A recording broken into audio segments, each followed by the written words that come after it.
Hello. Today I want to chat with you about something special, Yash Chopra's final film, Tak Hai Jaan. It's fascinating how this movie came together with Yash ji working alongside his son Aditya Chopra.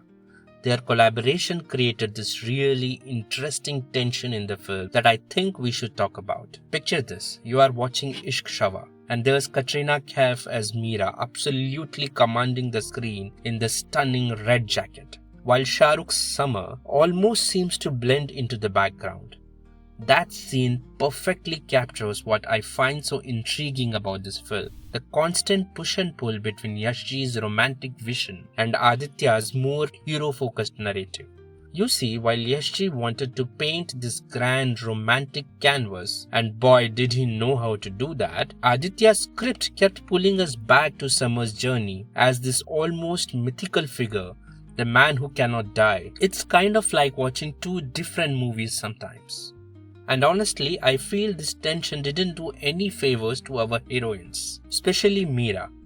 Despite Katrina's striking presence, her performance just doesn't quite hit the emotional depths the role expects from her.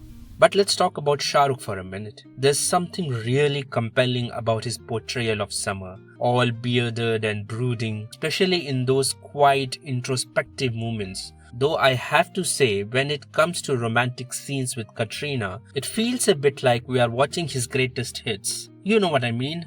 He feels a bit jaded, a bit too old for this.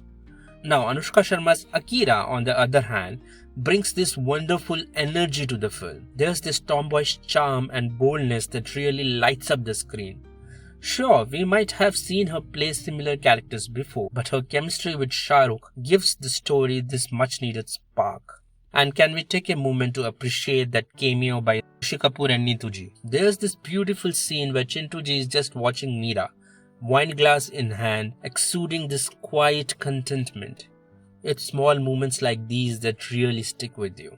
But what really fascinates me about this film is how it turns the typical NRI story on its head. Usually in a Yash Chopra film, coming back to India is this triumphant return. But here it's portrayed as almost a kind of failure. Take Summer's flatmate. He becomes this powerful symbol of dreams that didn't quite pan out abroad. The way Punjab is portrayed in this film is something special too. Both the Indian and Pakistani sides are shown as this unified cultural space, almost as if partition never happened. You can feel Yashji's personal connection to pre-partition Punjab in every frame.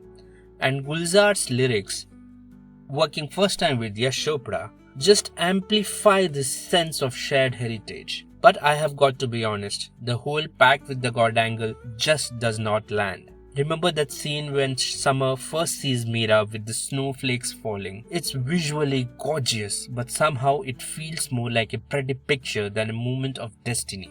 While Yash Chopra builds this aspect through the rule of three, Katrina's wooden performance just does not allow it to work. Say like a similar pact worked in Dil To Pagal Hai. Structure-wise, the film takes its time setting things up. Maybe a bit too much time in that first act. The second half picks up the pace, sometimes a little too much, rushing to tie everything together. It's like having a leisurely appetizer followed by a hurried main course. So does this work as Yash Chopra's final film? You know what, in many ways it does.